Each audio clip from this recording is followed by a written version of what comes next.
Actually ఇప్పటికీ కూడా మీరు షిరిడి వెళ్ళి చూస్తే అక్కడ వాళ్ళ బుక్స్ లో రిజిస్టర్డ్ గా చాలా నీట్ గా రాసి ఉంటారు.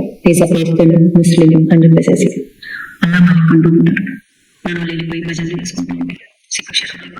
ముస్లింలు చాలా ఆనెస్ట్ గా ఒప్పుకుంటారు, మేమైతే పూజించము, మీరెలా పూజిస్తున్నారు, మీకు బుద్ధి ఉండాలి, మాకు బుద్ధి జ్ఞానం ఉంది కాబట్టి మేము ఫాలో అవ్వమని చెప్పారు. అదేంటో ఎంత విచిత్రంగా సాయిబాబా అందరికి కనిపిస్తాడు, సాయిబాబా కళ్ళకు వస్తాడు, కృష్ణుడు రాడు, రాముడు రాడు, వెంకటేశ్వర స్వామి రాడు, శివుడు రాడు, అమ్మవారు రాడు, ఎవ్వరు రాదు, కనిపించరు. దేవుళ్ళు కాబట్టి కనిపించరు. మనుషులు, దయ్యాలు, భూతాలు క్రియేటెడ్ క్యారెక్టర్లు కాబట్టి వర్చువల్ గా కనిపిస్తూ ఉంటారు. మాధవీలతకు సాయిబాబా మీద నమ్మకం ఉండొచ్చు, ఉండకపోవచ్చు.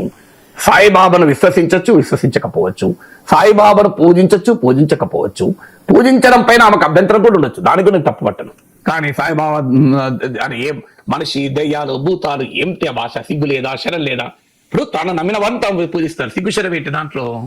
సో అంటే భారతదేశంలో ఎవరిని పూజించాలి కూడా బీజేపీ చెప్తుందా? ఎవరిని పూజించాలి అని కూడా బీజేపీ నిర్ణయిస్తుందా? ప్రతి ఇంట్లో ఏ దేవుడు ఉండాలి కూడా బీజేపీ నిర్ణయిస్తుందా? అది ఈ దాడి ఏంటి అనేది నాకు అర్థం కాదు.